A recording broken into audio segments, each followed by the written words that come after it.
Hello everyone, myself Rishab from BTech CSE third year. Okay, backend development ये event हो रहा है, इसमें मैं हूँ, स्पीकर्स हैं, कई वॉलंटियर्स हैं, ये आप लोग देख रहे हैं, ये क्या है, फ्रंट एंड पार्ट है। क्या ये इवेंट बस इनकी वजह से हो रहा है? नहीं, क्योंकि ये जो प्रेजेंटेशन है इसको भी तो किसी ने डिजाइन किया होगा, कंटेंट भी तो किसी ने लिखी होगी, और आपके पास अनाउंसमेंट करने भी तो कुछ आएंगे, तभी तो आप यहाँ पे एंगेज हैं। तो ये जो पार्ट है ये बैकएंड करता है। लाइक इनके बिना कोई भी वेबसाइट, कोई भी एप्लीकेशन बन नहीं सकती।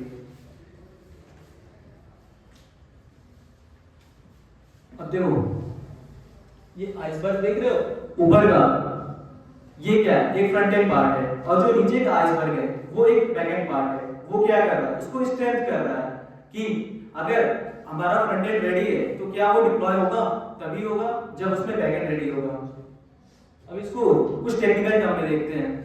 कभी किसी ने वेबसाइट ओपन किया होगा तो देखा होगा प्रोसेस होता है, उस दौरान क्या होता है, कोई क्या वो एक्सप्लेन करेगा?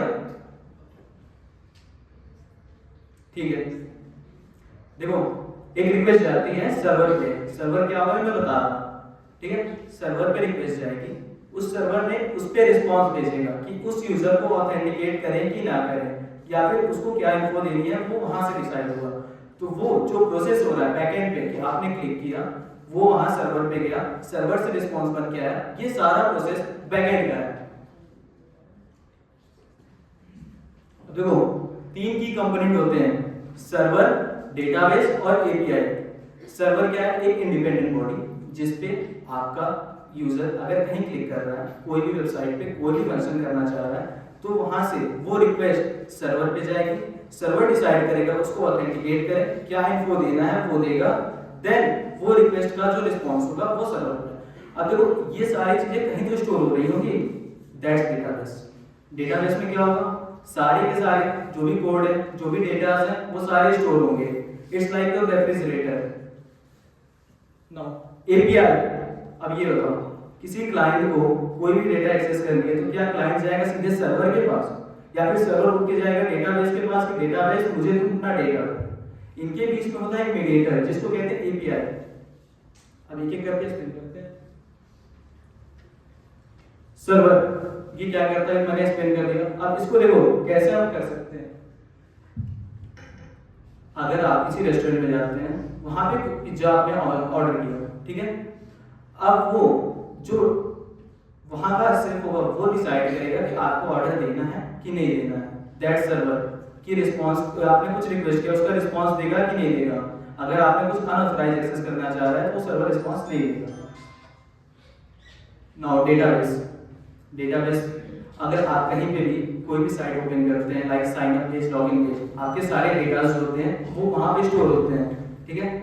अब आपने कुछ किया, स्टोर हुआ, अब वो एक जगह पे स्टोर होना चाहिए, दैट्स डेटाबेस। इसको हम समझ सकते हैं कि रेफ्रिजरेटर, आपके रेफ्रिजरेटर में कुछ खाने होते हैं, स्नैक्स होते हैं, लाइक एपीआईज। अब देखो सबसे जनरल एग्जांपल है एपीआई को समझने का, जो आपको हर जगह मिलेगा। आप किसी होटल में गए, कुछ ऑर्डर किया, ऑर्डर लेने कौन आता है, वेटर आता है। वेटर आया, आपसे ऑर्डर किया, शेफ के पास कौन इंटरेक्ट करेगा, वेटर तो इंटरेक्ट करेगा, फिर वहां से वो लेकर के आपके पास आ रहा है। यहाँ पे मीडिएटर कौन है, वेटर। वेटर एक मीडिएटर है, दैट्स एपीआई।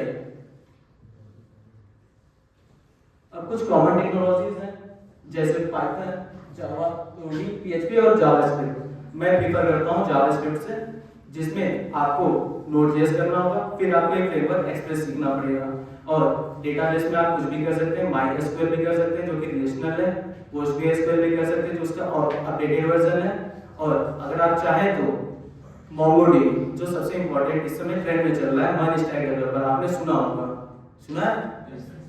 मर्ज में क्या होता है, मोंगो, एक्सप्रेस, रिएक्ट और नोड, ठीक है।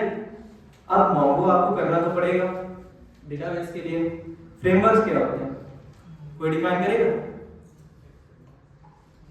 देखो हम इंजीनियर्स हैं, हम काम करना नहीं चाहते, वी आर लेजी, इसलिए क्या होता है कुछ टेक्नोलॉजी डेवलप की गई, जैसे नोड के लिए एक्सप्रेस। कुछ जो फ्रेमवर्क्स में होते हैं कि अलग अलग फंक्शन के अलग अलग, जैसे नैपबार हुआ, तुम्हारे कुछ बटन्स हुए, ये सारे के सारे फ्रेमवर्क में पहले से होंगे। आपको कोड वहां से उठाना होता है और यहाँ रखना होता है। इसके लिए आपको अगर जैसे नोड में आप कभी सर्वर क्रिएट करने जाएंगे तो अगर केवल नोड यूज करेंगे तो 50 से 60 लाइन आपको कोड लिखना पड़ जाएगा।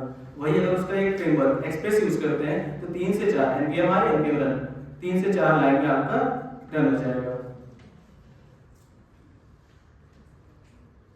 अब बैकएंड जरूरी क्यों है? सिक्योरिटी। देखो मैंने अगर कहीं क्लिक किया तो वो सर्वर पे जा रहा है रिक्वेस्ट, अब वो सर्वर डिसाइड कर रहा है कि इसको रिस्पॉन्स करनी है कि नहीं करनी है। यहाँ से सिक्योरिटी आती है। नाउ परफॉर्मेंस, आप सीधी सी बात है, अगर आप स्ट्रेंथ दे रहे हैं तो परफॉर्मेंस तो बढ़ेगी ही। नाउ स्केलेबिलिटी, पहले क्या होता था जब ये बैकएंड का कॉन्सेप्ट बहुत ही कम था तो लोग क्या करते थे, पेन ड्राइव में कोड लेते थे, एक दूसरे को देते थे। इससे क्या होती थी स्केलेबिलिटी, मतलब एक आदमी का कोड अगर चाहे तो ज्यादा लोगों के पास नहीं पहुंच पाता था। इसलिए स्केलेबिलिटी के लिए यहाँ देखो एक सर्वर मिल गया, सर्वर का कुछ यूआरएल होगा, कुछ एड्रेस होगा, वो अगर हम इधर उधर भेजते हैं तो उससे क्या होगा, स्केलेबल हो गया। जहां 10 लोगों को पहुंचना था या 1000 लोगों को पहुंचेगा, दैट्स स्केलेबिलिटी।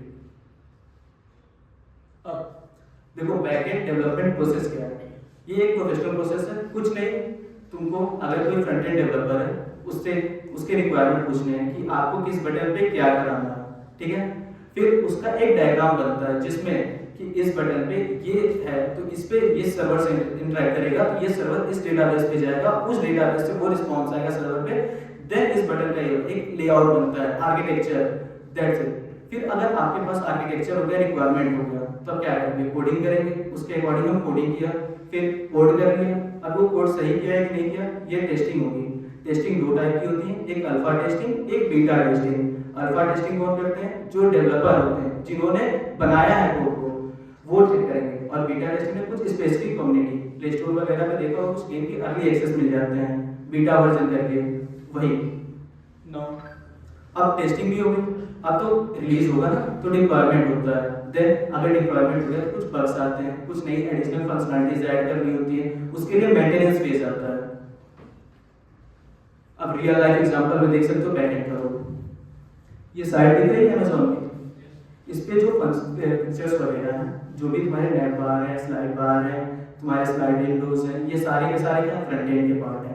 अब किस पे क्या फंक्शनलिटी करनी है, अगर मान लो मैंने ये क्लिक किया तो वो किस पेजेस पे ले जा रहा है, किस पेमेंट गेटवे पे ले जा रहा है। ऑर्डर करते तो पेमेंट गेटवे आता है ना, वो ये सारे काम जो आपको दिखते नहीं लेकिन किसी ने तो किया है, वो बैकएंड डेवलपर करते हैं।